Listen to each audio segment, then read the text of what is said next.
You don't know. You done know. Yeah, man. I think I wanna Get in the top 5 or top 5. Yeah. Jones. top 5? Whoop whoop. We top 10 this week actually. Top 10. We born to die. Facts. We got top 10. So I think this is going to be a good list. You know what I'm saying? This is something I had researched because something had dawned on me in terms of albums that were always talked about, that they were being worked on, but they never came out. Never heard of them. Never happened. And there's a list of these like hypothetical albums that The shoulda, woulda, couldas. well, actually, even some of them were actually completed, but The couldas, but shouldas. Or shelved. never came out. Yeah, they were Shelved left like my out. Hess trucks. Or obviously, as I go through the list, you're gonna hear it, and there'll be a bunch of reasons as we get through it why they didn't come out, Let's go. or at least reasons that you could speculate. You feel me? All right. So I'm gonna start with number 10. And number 10, it was supposed to be an album between Beanie Sigel and Scarface. Oh. You know what I'm saying? So now you got to think about this is probably Rockefeller at the time. You know, Nation. Scarface is on the Dynasty album. You know, Scarface has a good relationship with Jay-Z. One of the best songs on the Dynasty album too. Facts. You know, so Beanie Sigel and Scarface were supposed to have an album together called Mac and Bread. Oh. And it never came out. I didn't even know That about sounds that. fire. Yeah. Mhm. That sounds fire. Yeah, man. She got me hungry. Word. Mac and cheese and a little bread, you know what I'm saying? So I just felt like, damn, imagine if that would have hit the streets. Imagine the dynamic it could have did for Rockefeller. I mean, in terms of them just maybe even being an entity still together to this day, you know? I think when you look back at Rockefeller and where they went, I think Dame Dash had a lot of creative things that he wanted to do. And I think because maybe Jay-Z wasn't completely in on it or in agreement with it, I think that caused some of the rifts within their relationship and ultimately the downfall of Rockefeller as a label. Oh, they're still having beef and problems. Oh, yeah. No, Are they really? Jay-Z just sued Dame Dash for the NRT thing. Yeah, for the NFT. NFT, Yeah, where- Dame Dash tried to sell a Reasonable Doubt NFT, like a digital art or whatever of the Reasonable Doubt album. And like, Jay-Z wanted to buy it, and Dame was like, "Man, you didn't put it that. You trying to lowball me? You trying to buy it for a small amount, and it's worth way more. Who do you think wins that case? Whoever owns it. So if Jay-Z, Dame Dash owns it, Jay is I believe is the primary owner of Wow. Yeah. I don't know. You got to see. We that's gotta a look that document up. thing. Yeah. But that's not the gist of my count. But yeah, so back we can go to back to Mac and That's Bread. it. Yeah. So it's Beanie Sigel and Scarface. Mac That's and at Bread. 10. That's at number 10. Number 9 9. is just another Fugees album. You know what I'm saying? So you had the score, and Clásico. that was like multiple bangers on it, and One of the greatest of all time. yeah, like you had Lauryn Hill that could do both the singing and rapping. You had Wyclef on like just the production and rapping, and then you had Praz, who is just someone that that you couldn't take no credit from. Like he was still doing his thing too. And Absolutely. they all the three of them creatively together put out Masterpiece, and you just wonder if there was another one to ever come out, what it would sound like. It's one of You know those what I'm like saying? classic cases that you would think of like what if, you know what I mean, when What it comes if? down to them, and it kind of sucks that they Never had put their differences aside. Yeah, they had some sort of relationship with each other and it went sour, and and I mean Lauryn Hill, I mean there's still word that like she has a secret baby from Wyclef, like her first baby's actually Wyclef's kid and not Wow. Allegedly. yeah. Allegedly. Yeah, allegedly. That's what I heard, Alleged babies. And because of that, they have a huge feud. Like the whole miseducation of Lauryn Hill is about Wyclef. You know what I mean? Like, Well, at least the lost one. Like was. there's a Lauryn Hill at least they believe Clef that's Jr. the whole out case, there. But Wow. yeah, Wow. it sucks that that's the case, man. At Ocho, All right, man. well, that's number 9. Number 8, and you're gonna like this one. Ghostface and MF Doom. Wow. Supposed to have an album called Swift and Changeable. You know what I'm saying? That deserves a 2 to And 12. I mean, the Doom Starks duo, man, is that's a definite what if. I mean, they apparently recorded a whole bunch of stuff together. no, Like, yeah, that's no, this is what it completely is. shelved and It's supposed to be unreleased. called Swift and Changeable was the album. You know, they have this Ghostface. That's a fire name. MF Doom thing, and you know they're very creative. They have impeccable wordplay with their rhyming. Yeah, definitely. They Definitely got play off bars. each other's styles. Yeah, as they well. Definitely really got do. bars. You Yeah, know, no, it's a it's good like- compliment. You're talking about like old school 70s samples. Like Yeah. even That's a with good the- compliment of with the artists right there. Old Yeah. school like cartoon samples and that type of stuff. That I mean, like Ghost. I mean, Doom totally took that from Ghost. Like Ghost was the first to like start sampling, you know, like old 70s stuff with the Iron Man album, you know, and then Doom came in, did the same thing, and then Doom started producing for Ghost, and you know what I mean. Like they definitely placate off each other's style. You know what I mean? Like they had a great relationship. It was Yeah. Gotcha. Number 7, I got Left Eye. Okay. Left Eye had an album supposedly called Nina, Nina. R.I.P. Yes, R.I.P. to Left Eye. She was supposed to be called New Identity Non-Applicable. Wow. And, you know, she was signed to Death Row. You know, she had, from what I understand, an 18-track album that was set to release. Unfortunately, her untimely death, I guess, and we might, maybe we will hear the music one day, but we haven't heard it. And I would love to know what that would have been about, you know? 18 tracks. Yeah. You know, she was very woke. She was very much on some Dr. Sebi type of a thing also. You know what I'm saying? She was very much at odds and at mad with the music industry in terms of like winning all those Grammys and claiming bankruptcy and things of that nature. You know what I'm saying? So I knew she had a lot to say, and a lot of people were anticipating it because there was like a little, you know, verse with her on like, you know, coming out on Death Row, you know. She has one of the craziest stories, man. Yeah, Like, and we never heard anything from her. career. Yeah, you know. So Left Eye, number 7, number 6, which is not. This is not going to be the last time we hear this person, but Dr. Dre and Ice Cube was supposed to have an album called Helter Skelter.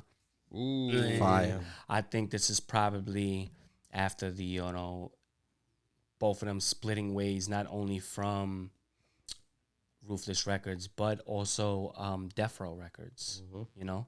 So Cube was already on his own. Dr. Dre finally got away from Death Row, and they were supposed to have an album called Helter Skelter. You've seen, like, the kind of chemistry they have together on a song like, you know, Natural Born Killers and whatnot. But, you know, who knows what that could have been. I don't know. All of these things that I'm saying right here, there's work put in. Like, there's recordings, except for the Fugees. I can't say that for sure about the Fugees. no, I don't think But it's for the these Fugees. other people on this list, there's guaranteed work, tracks Stuff done. that just was Definitely shelved. unreleased, Never came unheard. out. You know what I'm saying? Yeah. So that's what it is at number 6 between Dre and Cube. That who knows what that would have been. Number 5, I have another Dr. Dre, but it's with Rakim. So Rakim was supposed to have an album with Dr. Dre. The name of the album was supposed to be called Oh My God. And Dre's supposed to have some masterpiece out right now. yeah, so you know, I know for a fact work was done. I know for a fact tracks were made and produced and things of that nature. But I guess they're between their own differences amongst themselves. Like it just never came out. Yeah, I they- remember they- hearing it like that. Yeah, you it was know? about creative differences. Creative That differences, was- like, they both I came guess- out and they said that they just couldn't work with each other. Yeah, I think they both had visions of what it was supposed to be like or sound like or things of that nature, and it just didn't mesh well. I think I when think you, there was definitely records recorded, yeah. but When you Probably work won't with ever There when you- had to be. yeah, when you work with Dre, you make certain sacrifices. You know what I mean? Right. Like you have to deal with someone that is trying to make everything perfect, like a perfectionist. So you're going everything that you say, you do is going to be torn apart. You know, so you know, like you have no creative control, and then when he's behind the deck, like your song is going to take days to record, most likely because it's Dre. you know, and he's gonna want you to come in and he's gonna want you to stay for days and days and days and working on one song. And that's probably not Rakim Stilo. Exactly. Like, it doesn't even sound like that. Like, that's not Rakim at all. Exactly. Rakim you know is probably a one and done dude. It's the same thing. Like, why haven't we never seen sorry guys, why haven't we ever seen a Jay-Z and Dre song? You know what I mean? And I think only that's still the same. DRE. You know what I mean? Like, probably, they have probably one song together or whatever it may be. No, they got a couple of songs, The Watchers, but it's more like, you know, Dre's producer. The Still DRE, Jay wrote for Dr. Dre. No, you know what I'm saying? That I understand, like ghostwriting, but like, and then you like, got I'm talking about like one and done people. Like, no, there's but people that like record and they record it once and that's it. It's done. You know? Yeah, nah. He definitely got like 3 tracks with Dre, not Jay-Z. You know. Word, man. And then all right, so that was what, number 5, correct? Yep. We're on 4. All right, number 4. Number 4, this is a big shout out to Kush, man. J. Cole and Kendrick was supposed to have a mixtape together. You know, so you have J. Cole and Kendrick. Both of them have publicly admitted that they have tracks together recorded. How many? We don't know. What it sounds like, we don't know. Fire, we know it is. But it was definitely supposed to be a mixtape between them. And they waiting. I mean, for the fans. No, I don't think they're waiting. I think it's past. I'm waiting, and fuck you. No, I mean, J. Cole has publicly came out about it, and he's like, if we were five years younger, or if it was 5 years ago, and we had it all done and ready to go, then it would have came out. But that's not the case. So most of those songs have been sitting on the shelf for 10 years. You know what I mean? No, I think it was from 2016. Yeah, 17. Well, but you understand what I'm saying. You know what I mean? Like, they don't have the time to like sit down and record together and have the same schedule. You know what I mean? Like, it's a lot of work now when you're talking about like 2 of the best rappers in the game. You know what I mean? Like, and getting them together at the same time. You know? Right. Yeah, so that was number 4, and you know what? I know they are, but man, I would love to hear that. That would be a nice surprise, though. If that came out like next week, it would kill the world. Like, first the of whole all, internet would stop. If any of these come out next week, Jones Stradamus, dog. Follow me, man. That's a fact. I'm changing. I am no longer Ozone Jones. That's a fact. Shout out Mitri, man. I will What from up, bro? then on be called Jones Stradamus. You know what I'm saying? You're welcome, people. I'm like fucking the hood Jesus. And at 3? Like, I'm a prophet out here. I'm dropping balls and shit. All right, so At number 3? Number 3, which is this one, really, really shocked me. Tupac and MC Hammer. Wow. Have an album together called Too Tight. There was a time when Tupac is on Death Row. That's crazy. And MC Hammer is signed to Death Row. And I think they made the album together in like with the thought process of this like unlikely duo. Like, Yeah, that's wow. that's like all black, like fatigues. Like, you know what I'm MC saying? Hammer The baggy era. pants, Yeah, and, you know, where Thug he's Life like, and yeah, shit. like You when know he what I'm went- saying? With yeah. the overalls with Yeah. one strap off and shit. He you know went. what I'm He saying? went. He went from genie pants to Yeah, like you know, black for- fatigues. You know. Like the song had to be like too legit to get the gap, baby. Don't fuck with me. You know what I'm saying? Thug Life, but I'll bop on you real quick. You know what I'm saying? Can't touch this. You know what I'm saying? Like touch that, this. dog. Like Can't touch crazy. this. Crazy. I can't imagine what that would sound like, dog. Like, oh man. Like, let me just get one track. Let me just hear one track. A snippet. Tupac and MC Hammer, dog. Snippet. Like, wow. That's what I'm saying. That'd be crazy. That's number 3. Number 2, for the 3rd time on the list, Dr. Dre, man. Dre. I don't know, And we all know this one. Detox album. Detox. You know what I'm saying? This is something that's been anticipated for 20 years. And Will it ever come out? probably not, you know? And I remember this in history. When 50 Cent signed to Aftermath Shady and that Get Rich or Die Trying came out, they're in the club, the Heat, and I believe one more track. If I seen the track list of the 50 Cent album, I'll tell you. But those 3 songs were guaranteed Dr. Dre beats that was supposed to be on the Detox album, and he let him go for 50 Cent. In the Club was supposed to be a gangbanging beat. That's what he had it for, and it wasn't that. the heat pocket and dump it. The real drama was none for me to ride by and blow your brain. One of the best club joints of all time. Yeah, you know what I'm saying. Is definitely still to this day gets banged in the club. Of course. But that was supposed to be on the Detox album. That beats. Yeah. I'm not talking about the lyrics of the song. I don't know what it is. Yeah, the beat, just the beat. So who knows if we'll ever get a Detox Dr. Dre album. And then number 1. I left this as number 1 just because of who it is. Numero uno. We got Jay-Z, the Notorious B.I.G. Big. Making an album called The Commission. Oof. That was supposed to be done with tracks made together in 96 and 97. Can you believe that? You know what I'm saying? Can you imagine? And I don't know if it's a big thing. I mean a Puff thing. I don't know if it's a J thing. I don't know.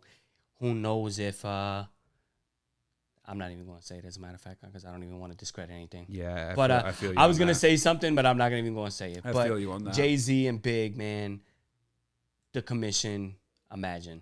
Yeah, it's sad too because at that tail end of Big's career, Big was taking control of his own shit. Yeah, and it looked like he wanted to get away from Puff, man. Well, he wanted to make sure that he had his own. What he's doing. Yeah, his own label, his own shit. You know. Mm-hmm. Nah, that's crazy. That show been crazy. He wanted to put on his people. You know what I mean? Mm-hmm. Yeah, so that's a top 10 list, man, for this week. Top 10. We born to die. And now